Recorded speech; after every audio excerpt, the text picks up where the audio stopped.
Lovely. All right, we want to thank everybody this afternoon who took some time to come on and learn something about the project we've been working on with climate change education in New Brunswick. My name is Geoff MacDonald. I'm the manager of climate change education with the Gaia Project.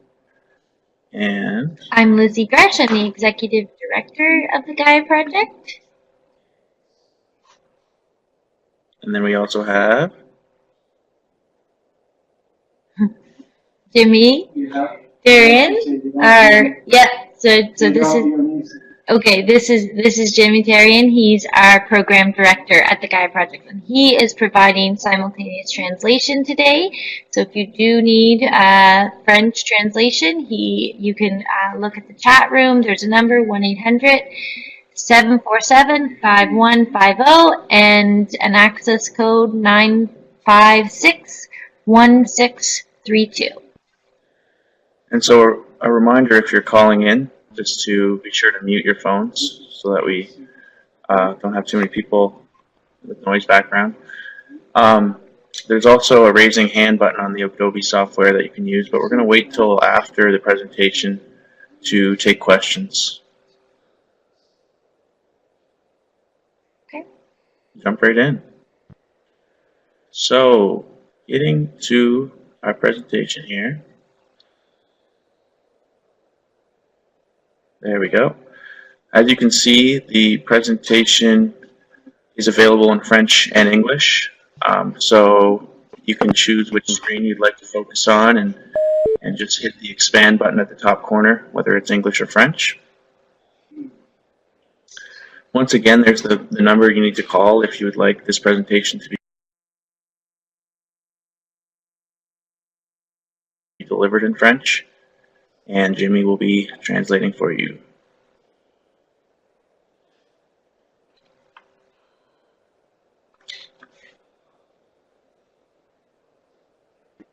So today we're just going to introduce this climate change education plan that we've been working on. We really want to support teachers who are looking to implement this content into their schools. And so students are really just they're requesting this in their schools and their education. We see them taking a stance and with walkouts and things of that nature. So we need to do a bit of a better job in New Brunswick for providing students with this kind of content. Yeah, I think so, yeah. First off, we need to thank the New Brunswick Environmental Network for providing us this platform with Adobe software to present this webinar today. We're grateful for that opportunity and putting in all the time ahead of this webinar to go over the technology and work out a few kinks, which may be happening right now.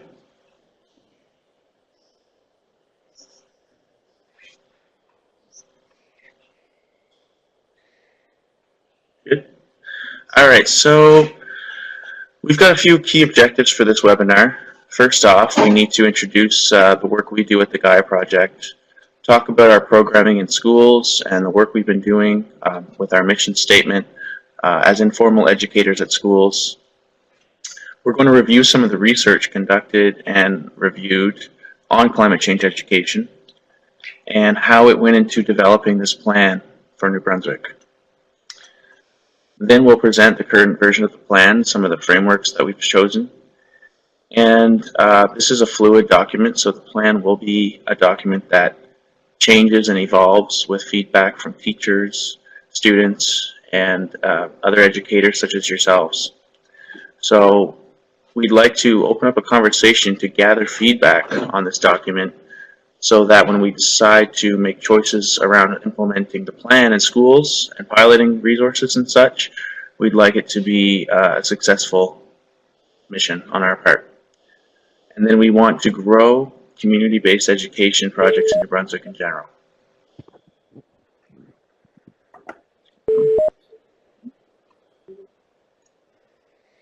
So right now I'm going to introduce our executive director, and Lizzie's going to talk about the Gaia Project, the work we've done in the past 10 years. So take it away. Thank you very much. And thank you again to NBEN for hosting us in this event today. We're thrilled to be sharing a bit about what we've been up to. But first, let me tell you a little bit about the Gaia Project. We were established in 2009 by Brian McCain. We were established because he saw an issue with education. He saw that students were walking away from their time in formal education, K-12, with little understanding of the impact that energy production and consumption was having on the environment and society. He thought we needed community support to assist teachers in doing hands-on energy-related projects as part of this solution to help inform students about to increase their energy literacy.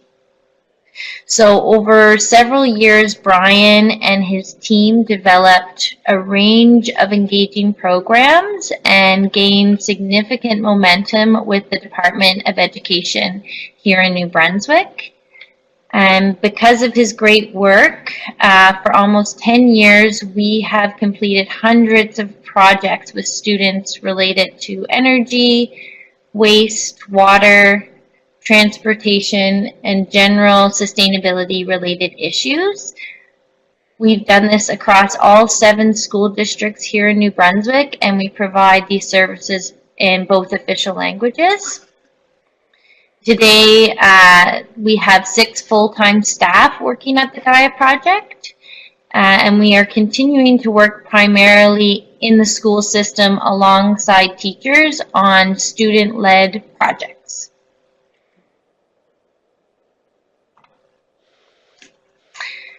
So since I've been on board, I've been with the Gaia Project for almost 3 years as the executive director.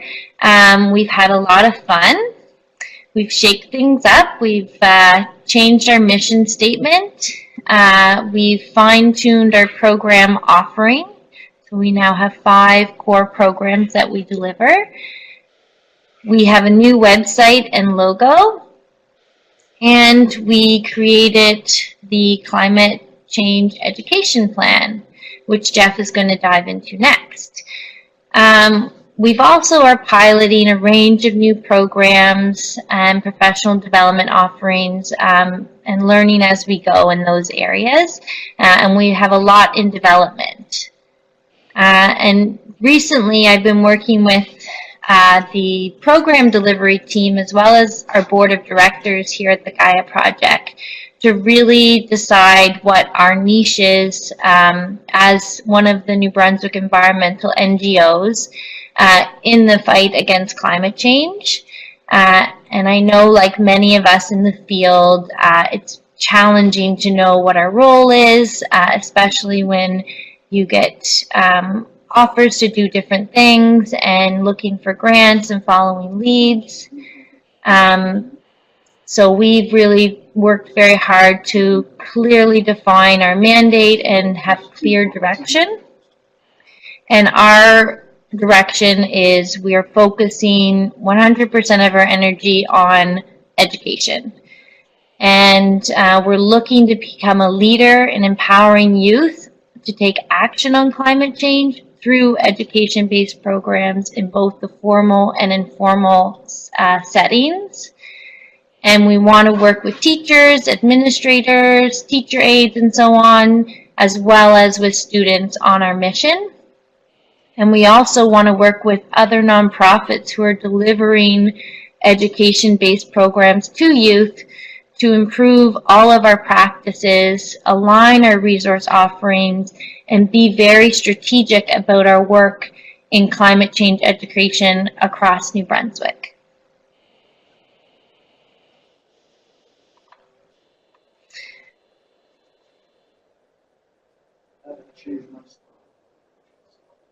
Okay. There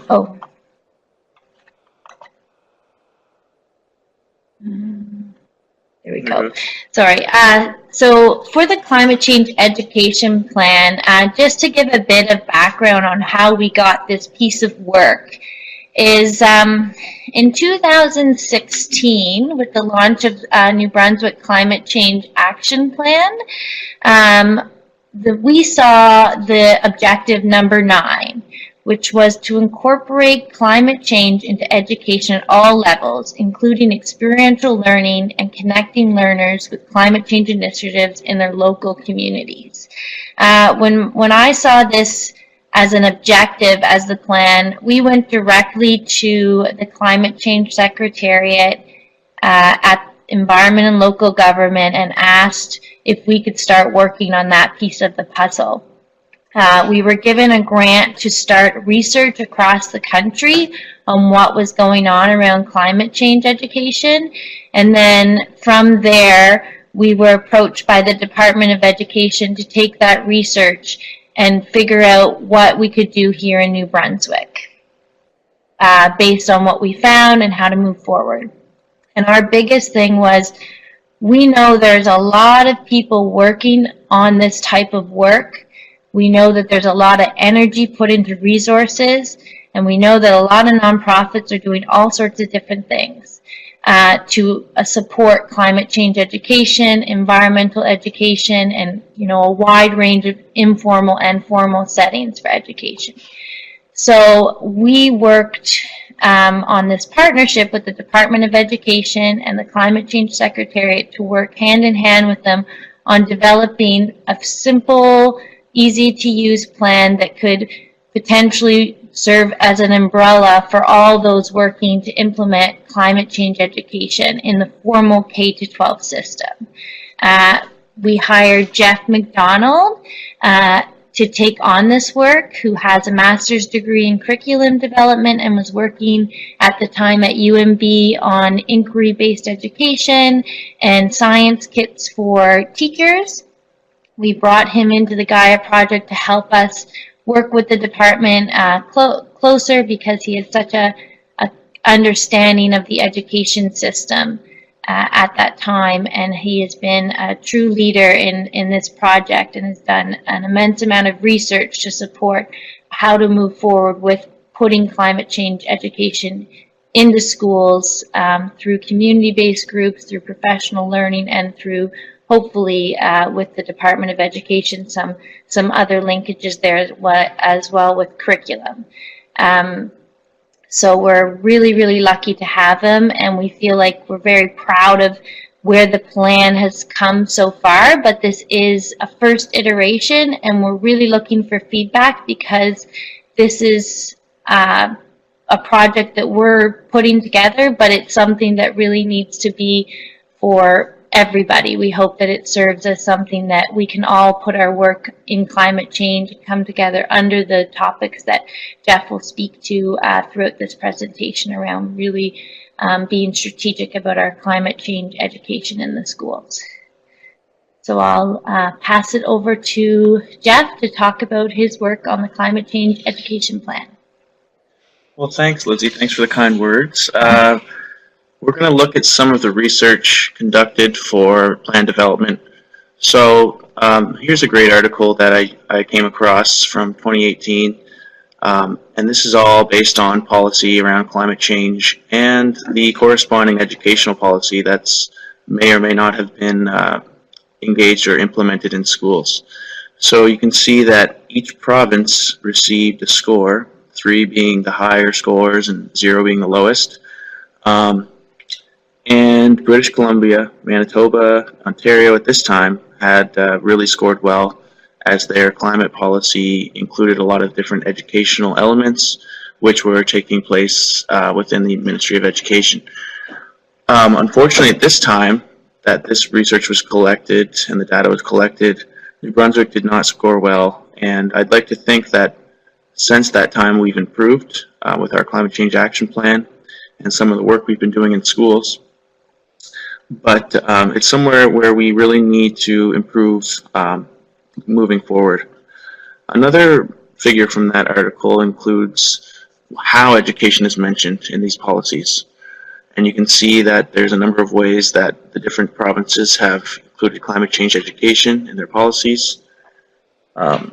We can see that Manitoba is really checking off all the boxes here. whereas New Brunswick is, you know, we're kind of lagging behind. And that's another area we'd like to see this plan and other climate change education work improve moving forward. So when teachers are asked what academic discipline they teach climate change through, we hear a lot about how climate change is mostly linked to sciences, and so teachers will only choose to teach through science.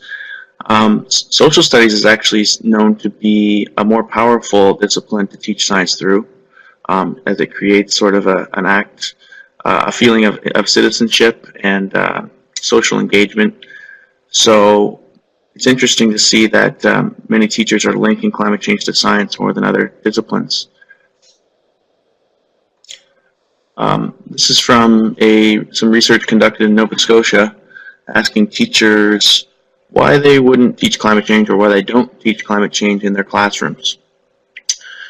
The biggest response here is that it's not part of their curriculum, so that means it's not their responsibility to introduce that topic or the content into their classroom.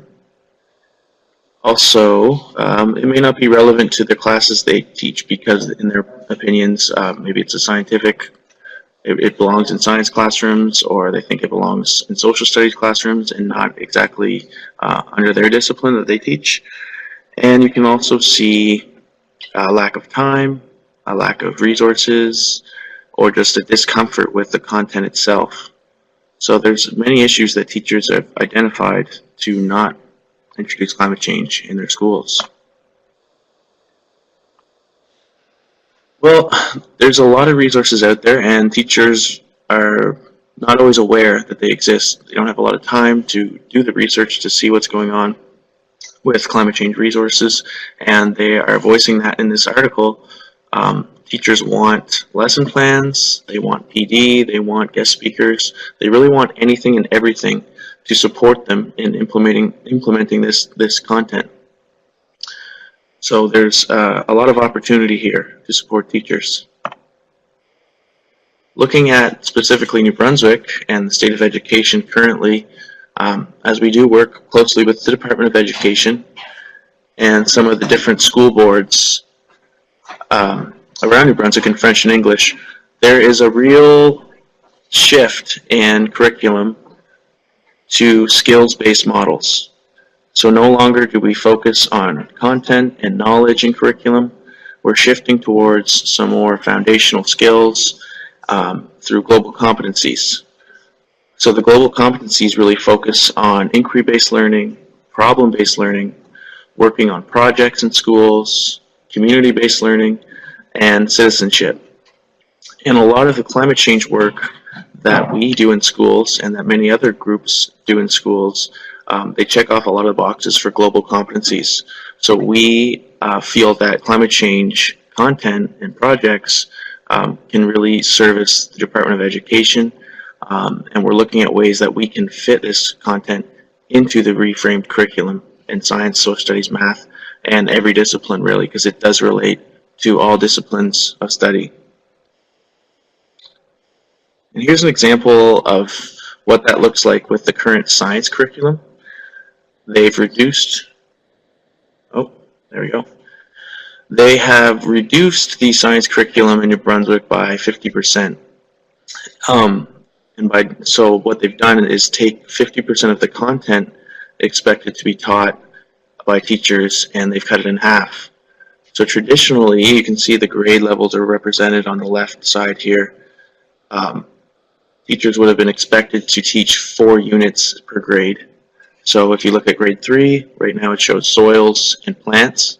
Before that, there would have been rocks and minerals and magnets, I believe, as well. So instead of teaching all 4 different units, now they are only expected to teach 2.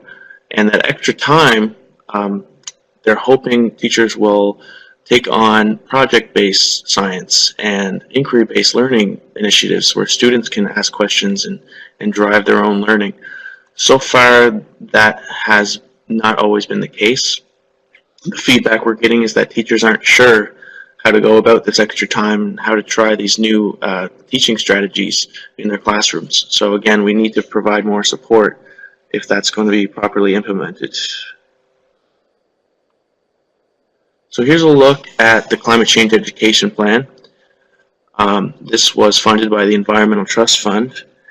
And again, this is a fluid document that has been changed a lot. There's been a lot of reviews and reframing. Every interaction that we have with teachers, whether it's a professional development pilot or working with other organizations in New Brunswick, we often come away with more feedback and information to inform this plan and improve our pilot season next school year when we actually bring some resources in. Here's the key objectives of this plan. Climate change projects and climate change education is a great opportunity to grow community-based education, fusing the formal and the informal education worlds together. We want to position students who are asking for this kind of content in schools. They want to learn more about how to take action against the scary future they face. So we need to position students to tackle these real-world problems outside of their school doors. And we want to encourage hope. So climate change is very often presented through a fear-based framework, which can create eco-anxiety and climate fatigue and make students feel hopeless. So we need to find every avenue to make this content hopeful and, show students how to take meaningful action. And for teachers, of course, this document is a way to spotlight and provide resources for the teachers as they bring this into the classroom.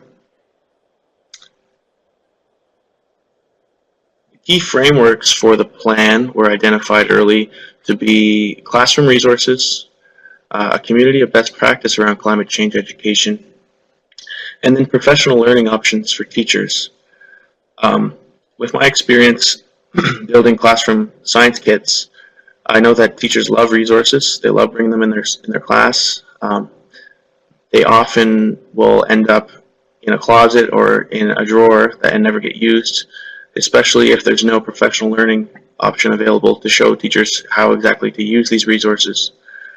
Not only that, but we don't want to put a lot of time and money into building a resource and then have it used improperly in the classroom. So all these different pillars of this climate change education plan need to be equally in place, along with a community of best practice, to ensure that New Brunswick schools have up-to-date research and resources around North America and the globe.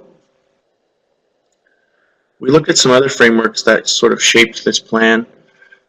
We've been doing research on behavioral studies because, of course, with climate change, the end game is always to shift behaviors and lifestyle patterns.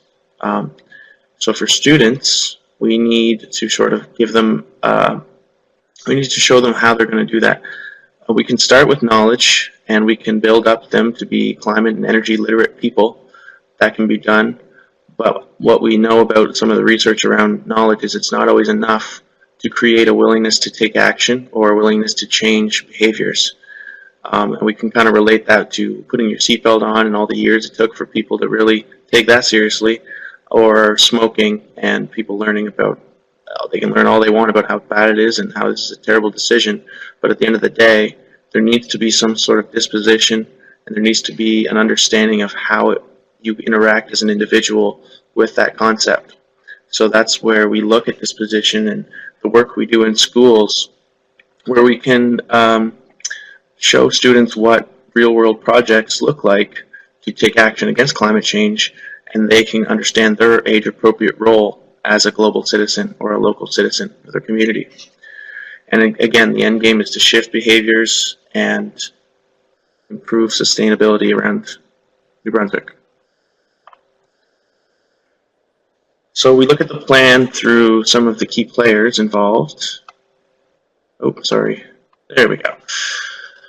We have students. That's definitely the most important audience for us, and they are the ones demanding this content. They need direction and guidance. We visit schools, and they have a whole lot of questions, and we don't always have all the answers, but we need to provide them with some of those answers to taking action against climate change. Outreach partners, such as the Gaia Project and other environmental educators like yourselves, are a big part of the plan, because that shows students real-world projects, what they look like in their own backyards. There's so much work being done in New Brunswick around climate change adaptation, mitigation, resiliency, research, and students just need to be exposed to that work outside of their school walls.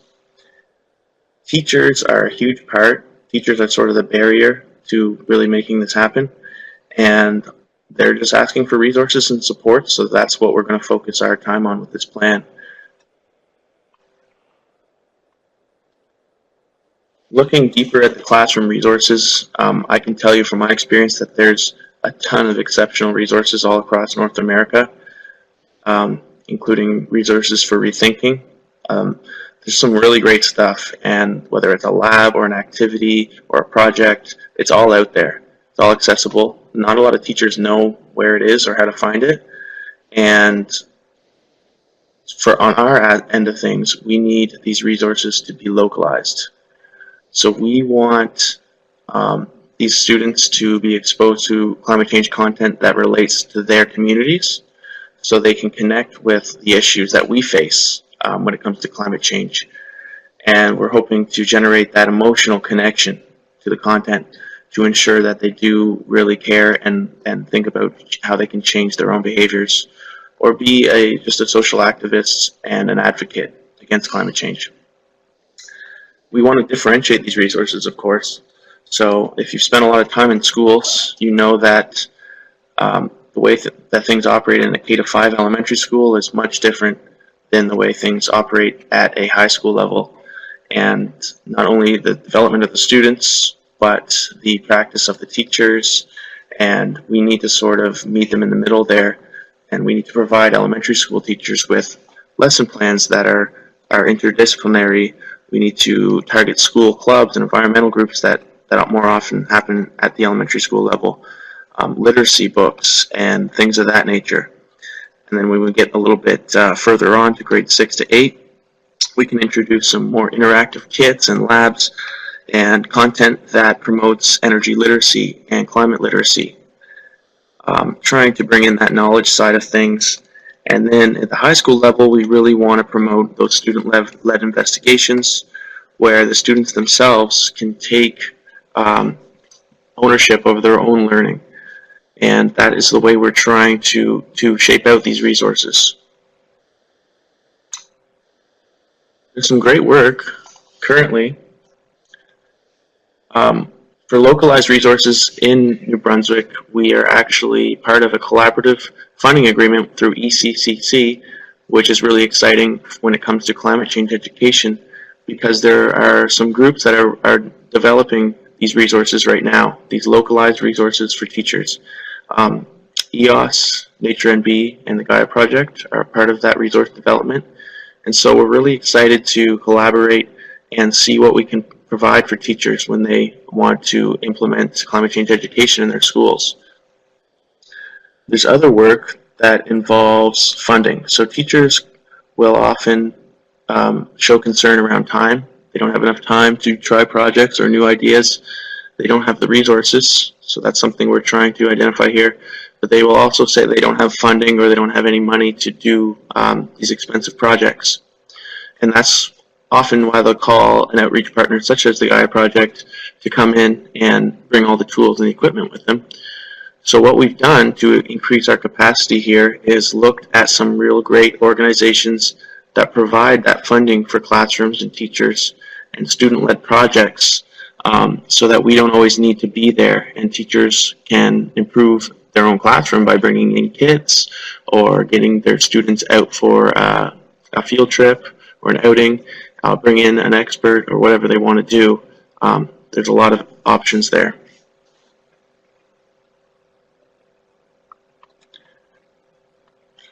Yeah. Oh, sorry, when I say we, I mean New Brunswick nonprofits working to support education. So we're an informal group of educators and a collaborative group, not just the Gaia Project. So professional learning is the last piece of that, the last pillar.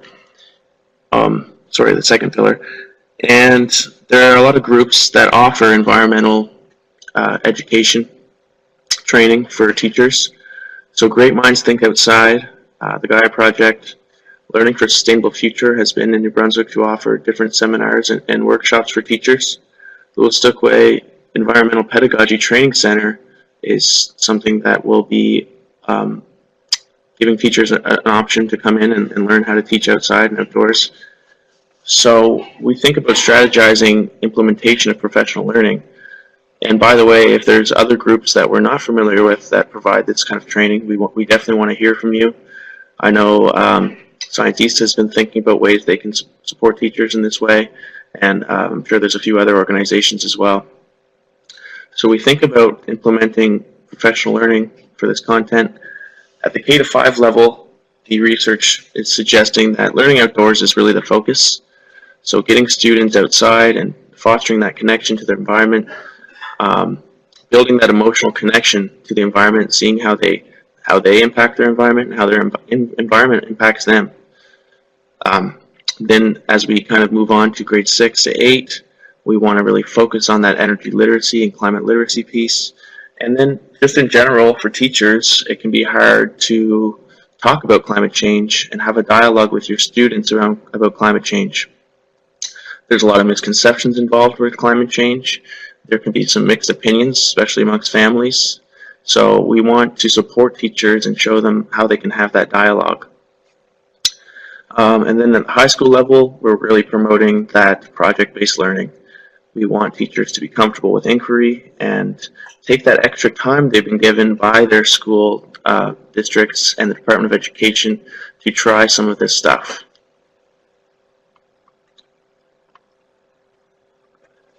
Sorry, the third piece here is community of best practices. So this is really exciting as well. A part of that Climate Action Fund agreement will include a climate change education community of practice.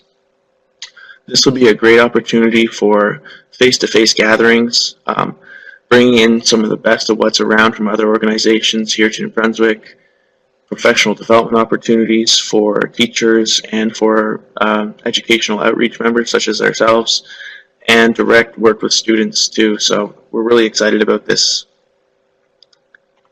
And then just relating to some of those other organizations, we really want to increase our capacity. All of our organizations do. We need to spread the message we're trying to share with students, the resources we're building and developing. So we want to work alongside different leaders in climate change education because there's been a lot of great work going on for a long time. So we want to be connected to those leaders and receive guidance along the way. So we also encourage all of you to join the conversation if this is something that you're currently working on. If this is something you're interested in your organization expanding, we are open to have conversations about the work we're doing and share the resources we're designing. We want to share your stories of the schools that you work with, and we would love to be a part of that in any way. So, do you want to say anything about that, Lizzie? All right. So at this point, I guess here's some of the references, and if you'd like to have access to any of those papers or articles or journals that I discussed in the research, reach out to me, and you can see here is my email. If you do have any questions that you want to ask, or you'd like to set up a meeting or anything of that nature, I'm totally up for it. So reach out to me at geoff.macdonald@thegaiaproject.ca. We want to thank you for tuning in. I think we're going to try to take a few questions and open up that dialogue. Here's our website as well. If you want to find the plan, you can find it right on our website. Under the resource section. Under the resource sections, right.